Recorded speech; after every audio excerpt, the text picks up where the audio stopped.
ఒకసారి ఊహించండి, భూమి యొక్క ఒక పెద్ద భాగం విరిగిపోయి సముద్రంలో పడిపోతే ఎలా ఉంటుంది? 100 అడుగుల ఎత్తైన అలలు వస్తాయి, పట్టణాలను ముంచేస్తాయి. లేదా ఒక అతి భారీ అగ్నిపర్వతం పేలిపోతే అది ప్రపంచ ఉష్ణోగ్రతను మారుస్తుంది.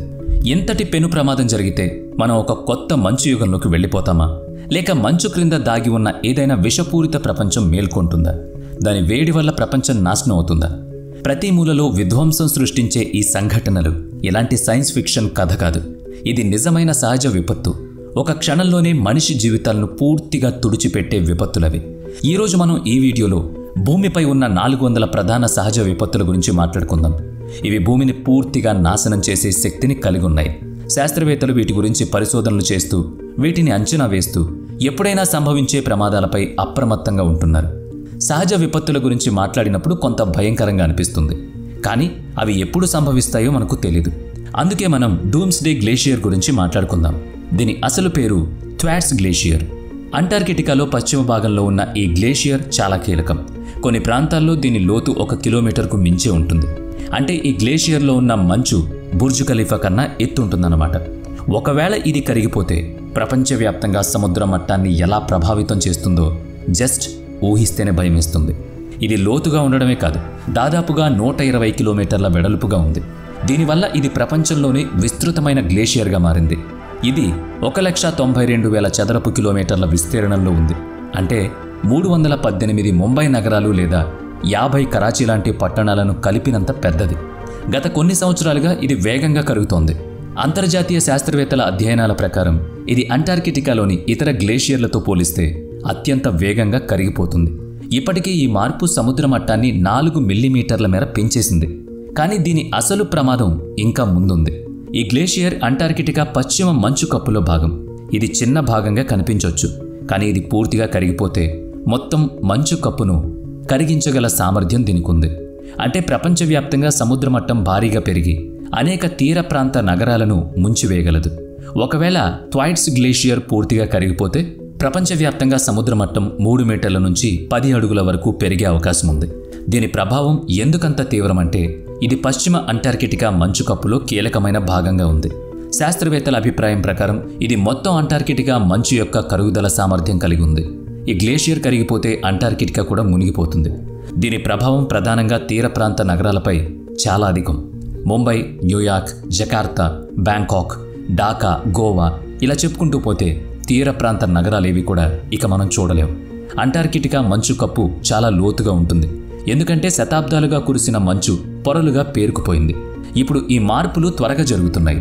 ఇది భవిష్యత్తులో మానవ జాతికి పెద్ద ప్రమాదాన్ని సూచిస్తోంది. ఎందుకంటే దీని ప్రభావం చిన్నదిగా అనిపించినా ఇది ప్రపంచానికి చాలా పెద్దదిగా చూపించబోతోంది. అంటార్కిటికాలో మంచు శతాబ్దాలుగా పేరుకుపోతూ వస్తోంది. కొత్తగా కురిసే మంచు దీన్ని మరింత మందంగా మారుస్తుంది. అయితే బరువు పెరుగుతున్న కారణంగా గ్లేషియర్లు సముద్రం వైపు నెమ్మదిగా కదులుతున్నాయి. ఇవి బయటకు వచ్చేటప్పుడు వాటి క్రింద నీరుంటుంది. దీన్ని ఐస్ షెల్ఫ్ అని కూడా అంటారు. ప్రపంచం మొత్తం వేడెక్కుతుండడంతో వేడి గాలి, వేడి నీరు రెండూ కలిసి ఈ ఐస్ షెల్ఫ్లను కరిగించడానికి కారణమవుతున్నాయి. ఇది వేగంగా కరిగిపోతే భవిష్యత్తులో మరింత ప్రమాదకరమైన పరిణామాలు జరగవచ్చు. తూర్పు అంటార్కిటికాలో భూమి సముద్ర మట్టానికి పైగా ఉండడం వల్ల అక్కడ మంచు కరిగే వేగం తక్కువగా ఉంటుంది. కానీ పశ్చిమ అంటార్కిటికా భూమి ఎక్కువగా సముద్ర మట్టానికి దిగువనుంది. దీనివల్ల అక్కడ మంచు మరింత వేగంగా కరిగిపోతుంది.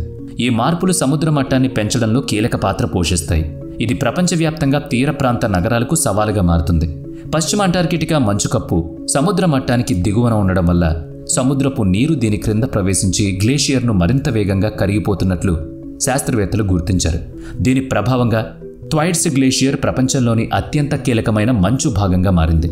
మనం భూ సర్వే మ్యాప్లను పరిశీలిస్తే తూర్పు అంటార్కిటికా భూమి సముద్ర మట్టం కన్నా ఎత్తుగా ఉంది.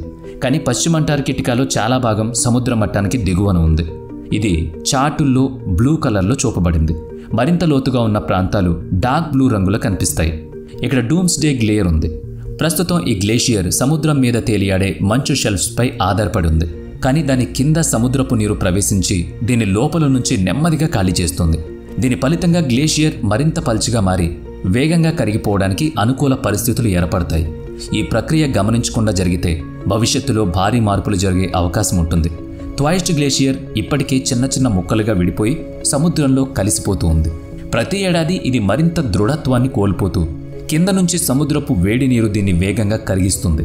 1992 నుంచి ఇప్పటి వరకు ఈ నీరు గ్లేషియర్ను 14 కిలోమీటర్ల లోతు వరకు ఖాళీ చేసేసింది. ఈ ప్రక్రియ ఇదే విధంగా కొనసాగితే త్వరలో గ్లేషియర్ పూర్తిగా విరిగిపడి సముద్రంలో పడిపోవచ్చు. ఒకవేళ ఇదే జరిగితే భారీ మంచు ఖండాలు సముద్రంలో కలిసి తీర ప్రాంత నగరాలను ముంచేసే ప్రమాదం ఉంది. గత 30 సంవత్సరాల్లోనే ఈ గ్లేషియర్ కరిగిన నీరు సముద్ర మట్టాన్ని ఇప్పటికే 4 మిల్లీమీటర్ల మేర పెంచేసింది. శాస్త్రవేత్తల పరిశోధనల ప్రకారం ట్వైస్ట్ గ్లేషియర్లో ఇప్పటికే చాలా పెద్ద పగుళ్లున్నాయి. దీన్ని నియంత్రించడం ఇప్పుడు చాలా కష్టం. దీని ప్రభావం మన భవిష్యత్తుపై ఎంత తీవ్రంగా పడుతుందో త్వరలోనే తెలుస్తుంది. ట్వైస్ట్ గ్లేషియర్ పూర్తిగా కరిగిపోవడం గురించి సందేహం లేదు. కానీ అసలు ప్రశ్న ఏంటి అంటే ఇది ఎప్పుడు ఎలాంటి ప్రభావం చూపుతుందో అనేదే పెద్ద ప్రశ్న. ఇది పశ్చిమ అంటార్కిటికా మంచు కప్పును అస్థిరపరిచే ప్రమాదం కలిగించగలదు. ఒకసారి ఇది ప్రారంభమైతే మొత్తం మంచు కప్పు వేగంగా కరిగిపోతుంది. దీనివల్ల సముద్ర మట్టం 3 మీటర్ల వరకు పెరగొచ్చు. ఇదే జరిగితే ఇక విపత్తులు ఊహించలేం. ప్రస్తుతం 1 బిలియన్ అంటే 100 కోట్ల మంది ప్రజలు తీర ప్రాంతాల్లో జీవిస్తున్నారు. ఒకసారి సముద్ర మట్టం పెరిగితే ఈ ప్రజలందరూ మరింత ఎత్తైన ప్రదేశాలకు వలస వెళ్ళాలి. ఇది పెద్ద ఎత్తున మానవ వలసలకు దారితీస్తుంది. ప్రపంచవ్యాప్తంగా ఆర్థిక అసమతుల్యత పెరుగుతుంది. దీనికి తోడు ప్రపంచ వాతావరణంలో మరిన్ని అనుకోని మార్పులు కూడా సంభవించవచ్చు. తీవ్రమైన తుఫాన్లు, సునామీలు, వరదలు ఒకటేంటి వాటి గురించి చెప్పుకుంటేనే భయమేస్తుంది.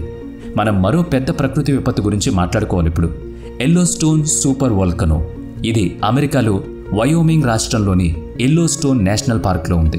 ఇది ఒక సూపర్ వోల్కనో అంటే సాధారణ అగ్నిపర్వతం కాదు. ఇది ప్రపంచంలోనే అతిపెద్ద, అత్యంత ప్రమాదకరమైన అగ్నిపర్వతాల్లో ఒకటి. ఎల్లోస్టోన్ లోపల భారీగా మాగ్మా అంటే పగిలిన రాయి పేరుకుపోతూ ఉంది. ఒకవేళ ఇది పేలితే మాత్రం ఆ ప్రభావం అమెరికాతో ఆగదు, మొత్తం ప్రపంచాన్ని తాకుతుంది. ఈ పేలుడు వాతావరణాన్ని పూర్తిగా మారుస్తుంది, భూమిని పెద్ద విధ్వంసానికి గురి చేస్తుంది. అందుకే శాస్త్రవేత్తలు దీని కదలికలను నిరంతరం గమనిస్తూ భవిష్యత్తులో జరిగే పరిణామాలను అంచనా వేస్తున్నారు. ఎల్లోస్టోన్ సూపర్ వోల్కనో ఇది ఓ భారీ అల్డెరాలో ఉంది. దాని పరిమాణం దాదాపుగా 70 కిలోమీటర్ల పొడవు, 50 కిలోమీటర్ల వెడల్పుతో చాలా పెద్దదిగా ఉంది. ఇది గతంలో జరిగిన భారీ అగ్నిపర్వత విస్ఫోటనం తర్వాతే ఏర్పడుతుంది. శాస్త్రవేత్తల అభిప్రాయం ప్రకారం ఈ సూపర్ వోల్కనో సుమారుగా 6 నుంచి 7 లక్షల సంవత్సరాలకు ఒకసారి పేలిపోతుంది. గతంలో ఇది 6,40,000 సంవత్సరాల క్రితం పేలింది. అంతకుముందు 13 లక్షల సంవత్సరాల క్రితం, మరోసారి 21 లక్షల సంవత్సరాల క్రితం జరిగినట్లు రికార్డులు చెబుతున్నాయి. ఈ డేటా ఆధారంగా శాస్త్రవేత్త ఎల్లోస్టోన్ సూపర్ వోల్కనో ఎప్పుడైనా పేలే అవకాశం ఉందని భావిస్తున్నారు. కానీ తర్వాత పేలుడు 60,000 సంవత్సరాల తర్వాత ఏ సమయంలోనైనా జరగవచ్చు. ఇది ఒక చిన్న అగ్నిపర్వత పేలుడు కాదు సుమా, పూర్తిగా ప్రపంచ వాతావరణాన్నే మార్చేటంతటి శక్తి కలిగింది. ఇది సాధారణ అగ్నిపర్వత విస్ఫోటనం కంటే చాలా చాలా ఎక్కువ.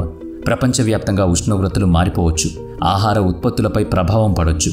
ఎల్లోస్టోన్ సూపర్ వోల్కనో పేలిపోతే దాని ప్రభావం ఒక్క అమెరికాకు మాత్రమే ఆగదని చెప్పుకున్నాం కదా, ఎందుకంటే అది భూలోతుల్లో ఎక్కడెక్కడికో వ్యాపించి ఉంది. ఇక ఆ విస్ఫోటనం కనుక జరిగితే ఆహారం లేక, మంచినీరు అందుబాటులో లేక ప్రజలు ఆకలితో అలమటిస్తారు. ఎల్లోస్టోన్ సూపర్ వోల్కనో పేలితే అది వాయుమండలంలో సల్ఫర్ డయాక్సైడ్ను విడుదల చేస్తుంది. ఇది వర్షపు నీటిని అద్భుతంగా మార్చకుండా ఆమ్ల గుణాలను కలగజేసి అమృతాన్ని కాస్త విషంగా మారుస్తుంది. శాస్త్రవేత్తల రిపోర్ట్ ప్రకారం ఒకవేళ ఇది ఇప్పుడే పేలిపోతే ప్రపంచ జనాభాలో కనీసం 70% మంది మాడి మసైపోతారు. ఈ ద్వీపం 40 లక్షల సంవత్సరాల క్రితం కుంబ్రే విహా అగ్నిపర్వతం వల్ల ఏర్పడింది. ఇప్పటికీ ఈ వోల్కనో యాక్టివ్గానే ఉంది. అంటే ఇది ఏ సమయంలోనైనా పేలొచ్చన్నమాట. కుంబ్రే విహా వోల్కనో కింద భూమిలో పెద్ద పగుళ్లున్నాయని శాస్త్రవేత్తలు అంటున్నారు. ఇది సముద్రం నుంచి 6,000 అడుగుల ఎత్తులో ఉంది. ఒకవేళ భారీ విస్ఫోటనం జరిగితే లావా ఉప్పొంగి ద్వీపం యొక్క పెద్ద భాగం సముద్రంలో కూలిపోతుంది. అంతర్జాతీయ నిపుణులు దీన్ని మెగా సునామీ అని పేరు పెట్టారు. ఎందుకంటే ఇది సాధారణ సునామీల కంటే 100 రెట్లు ఎక్కువగా ఉండొచ్చు. ఈ మెగా సునామీ ప్రభావం సాధారణ సునామీల కంటే చాలా చాలా ఎక్కువ. దీని అలలు 4,000 మైళ్ళ దూరం ప్రయాణిస్తాయి. యూరప్, అమెరికా, ఆఫ్రికా తీరాలు అంతరించిపోతాయి. శాస్త్రవేత్తల అభిప్రాయం ప్రకారం ప్రస్తుతం ప్రపంచంలో ఉన్న కాలుష్యానికి 4 రెట్లు ఎక్కువ కార్బన్ డయాక్సైడ్ పర్మాఫ్రోస్టన్స్తో బంధించబడుతుంది. పర్మాఫ్రోస్ట్లో బంధించబడిన కార్బన్ గాలిలో విడుదలవడంతో ఇది గ్రీన్ హౌస్ వాయువులను మోతాదుకు మించి ప్రభావితం చేస్తుంది. ఇక ఈ ఉష్ణోగ్రతలు పెరిగితే గ్లేషియర్లు వేగంగా కరుగుతాయి. గ్లేషియర్లు కరిగిపోవడం వల్ల తాజా నీటి సరఫరా తీవ్రంగా ప్రభావితం అవుతుంది. ఇది ప్రపంచవ్యాప్తంగా మంచినీటి కొరతకు దారితీస్తుందన్నమాట. అంతేకాకుండా సముద్ర మట్టం 5 మీటర్ల వరకు పెరిగే ప్రమాదం ఉంది. ఈ మార్పుల కారణంగా భూమి మీద జీవనం పూర్తిగా మారిపోతుంది. భవిష్యత్తులో సమశీతోష్ణ ప్రాంతాల్లో నివాసం ఉండడం కష్టమవుతుంది. ఎక్కువ ఉష్ణోగ్రతల కారణంగా చాలామంది ప్రజలు వలస వెళ్లాల్సిన పరిస్థితి. పర్మాఫ్రోస్ట్ కరుగుతుండడం వల్ల మానవజాతి ఎదుర్కొనే విధ్వంసం అంతా ఇంత కాదు. పర్మాఫ్రోస్ట్ కరుగుతున్న ప్రక్రియ ఇదే విధంగా కొనసాగితే వచ్చే 50 నుంచి 70 సంవత్సరాల్లో ప్రపంచంలోని 70% పర్మాఫ్రోస్ట్ పూర్తిగా అదృశ్యం కావచ్చు. కనీసం ఎప్పటికైనా ఫాసిల్ ఇంధనాలను తగ్గించిన ఈ ప్రక్రియ పూర్తిగా ఆపడం సాధ్యం కాదు. శాస్త్రవేత్తలు దీన్ని నిలిపివేయడానికి మార్గాలను పరిశోధిస్తున్నారు, కానీ ఇది చాలా క్లిష్టమైన పని.